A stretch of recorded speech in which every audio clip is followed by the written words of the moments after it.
ತುಂಬ ರುಚಿಕರವಾದಂತಹ ಟೊಮೆಟೊ ಬಾತ್ನ ಹೇಳ್ಕೊಡ್ತಾ ಇದ್ದೀನಿ. ನೀವು ಇದನ್ನು ಮಾಡಿ ತಿಂದರೆ ಕಳೆದೇ ಹೋಗ್ಬಿಡ್ತೀರಾ. ಒಂದ್ಸಲ ನಿಮ್ಮ ಮನೇಲಿ ಟ್ರೈ ಮಾಡಿ.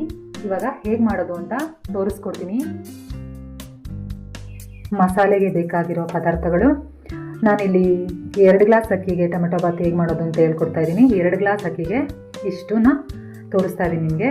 ಮೊದಲಿಗೆ ನಾನಿಲ್ಲಿ 1 ಈರುಳ್ಳಿ ತೊಗೊಂಡಿದ್ದೀನಿ, ಅರ್ಧ ಸ್ಪೂನ್ ಸೋಂಪು, 1/4 ಸ್ಪೂನ್ ಜೀರಿಗೆ, 1 ಸ್ಪೂನ್ ಧನಿಯಾ, 2 ಲವಂಗ, ಅರ್ಧ ಇಂಚು ಚಕ್ಕೆ, 1 ಸ್ಪೂನ್ ಆಗುವಷ್ಟು ತೆಂಗಿನಕಾಯಿ, 3 ಬ್ಯಾಡಗೆ ಮೆಣಸಿನ್ಕಾಯಿ, 4 ಹಸಿಮೆಣಸಿನ್ಕಾಯಿ, 1 ಗ್ಲಾಸ್ಗೆ 2 ಅಂತ ನಾನು ತೊಗೊಂಡಿದ್ದೀನಿ. ಮತ್ತು ಬೆಳ್ಳುಳ್ಳಿ, ಶುಂಠಿಗಿನ್ನ ಜಾಸ್ತಿ ಬೆಳ್ಳುಳ್ಳಿ ಜಾಸ್ತಿ ಇರಬೇಕು. ಇದು ಗ್ರೈಂಡ್ ಮಾಡೋದಕ್ಕೆ ಮಸಾಲೆಗೆ. ಇದು ಒಗ್ಗರಣೆಗೆ ಕಸ್ತೂರಿ ಮೇಥಿ, ಪಲಾವ್ ಎಲೆ, ಸೋಂಪು, ಚಕ್ಕೆ, ಲವಂಗ, 2 ಏಲಕ್ಕಿ. ಇದು ಬಂದು 5 ಟೊಮೆಟೊ ತೊಗೊಂಡಿದ್ದೀನಿ ನಾನು, 1 ಕ್ಯಾಪ್ಸಿಕಮ್, ಅರ್ಧ ಬಟ್ಲು ಹಸಿ ಬಟಾಣಿ, ನೀವು ಒಣಗಿರೋ ಬಟಾಣಿನ ನೆನೆಸ್ಕೊಂಡಾದರೂ ಹಾಕೋಬೋದು, 2 ಈರುಳ್ಳಿ ತೊಗೊಂಡಿದ್ದೀನಿ. ಫಸ್ಟ್ ಇದನ್ನೆಲ್ಲ ನಾವು ಗ್ರೈಂಡ್ ಮಾಡ್ಕೊಳ್ಳೋಣ. ಇದನ್ನು ಫ್ರೈ ಮಾಡೋ ಅವಶ್ಯಕತೆ ಏನಿಲ್ಲ, ಹಾಗೆ ಮಾಡ್ಬೋದು. ಈಗ ಒಂದೊಂದಾಗಿ ಮಿಕ್ಸಿ ಜಾರ್ಗೆ ಹಾಕ್ತಾ ಹೋಗ್ತಾ ಇದ್ದೀನಿ. ಹಸಿಮೆಣಸಿನ್ಕಾಯಿ, ಬ್ಯಾಡಗೆ ಮೆಣಸಿನ್ಕಾಯಿ, ಬೆಳ್ಳುಳ್ಳಿ, ಶುಂಠಿ, ಈರುಳ್ಳಿ, ತೆಂಗಿನಕಾಯಿ, ಧನಿಯಾ, ಸೋಂಪು, ಚಕ್ಕೆ, ಲವಂಗ. ಸ್ವಲ್ಪನೇ ನೀರು ಹಾಕಿ ಗ್ರೈಂಡ್ ಮಾಡ್ಕೊಂಡು ಬರೋಣ. ಮಸಾಲೆ ರೆಡಿ ಆಯಿತು. ಈಗ ಹೇಗೆ ಮಾಡೋದು ಅಂತ ನೋಡೋಣ. 1 ಕುಕ್ಕರ್ ಇಟ್ಟಿದ್ದೀನಿ, ಇದಕ್ಕೆ ಸ್ವಲ್ಪ ಆಯಿಲ್ ಹಾಕೋಣ. ಎಣ್ಣೆ ಕಾಯಿದೆ. ಇವಾಗ ಇದನ್ನೆಲ್ಲ ಒಟ್ಟಿಗೆ ಹಾಕೋಬೇಡ.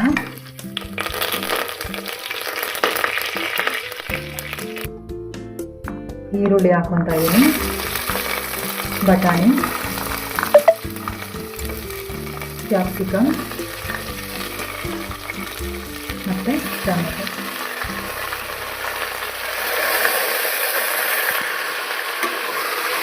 ಒಂದು 5 ನಿಮಿಷ ಸ್ವಲ್ಪ ಬೇಯಿಸೋಣ.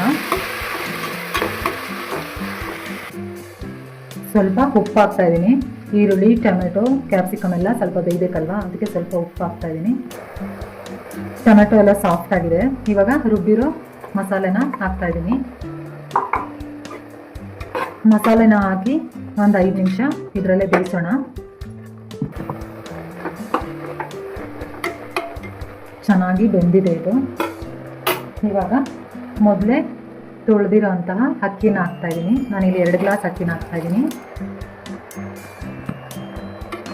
ಒಂದ್ಸಲ ಚೆನ್ನಾಗಿ ಮಿಕ್ಸ್ ಮಾಡೋಣ.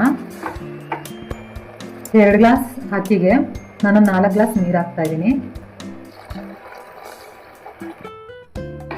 ನೀರು ಹಾಕಿದ್ಮೇಲೆ ಒಂದ್ಸಲ ಚೆನ್ನಾಗಿ ಮಿಕ್ಸ್ ಕೊಡೋಣ.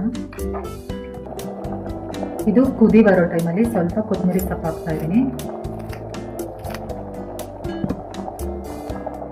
ಕುಕ್ಕರ್ ಮುಚ್ಚಳನ ಮುಚ್ಚಿ 1 ವಿಷಲ್ನ ಕೂಗಿಸ್ಕೊಂಡ್ರೆ ಸಾಕು.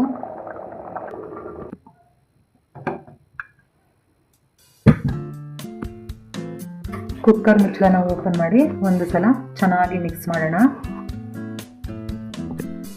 ಬ್ಯಾಡಗೆ ಮೆಣಸಿನ್ಕಾಯಿ ಹಾಕಿರೋದ್ರಿಂದ ಕಲರ್ ನೋಡಿ ಏನು ಚೆನ್ನಾಗಿ ಬಂದಿದೆ. ನಿಮಗೆ ಈ ರೆಸಿಪಿ ಇಷ್ಟ ಆಗಿದ್ರೆ ಲೈಕ್ ಮಾಡಿ, ಕಮೆಂಟ್ ಮಾಡಿ, ಶೇರ್ ಮಾಡಿ, ಸಬ್ಸ್ಕ್ರೈಬ್ ಆಗೋದನ್ನು ಮರಿಬೇಡಿ.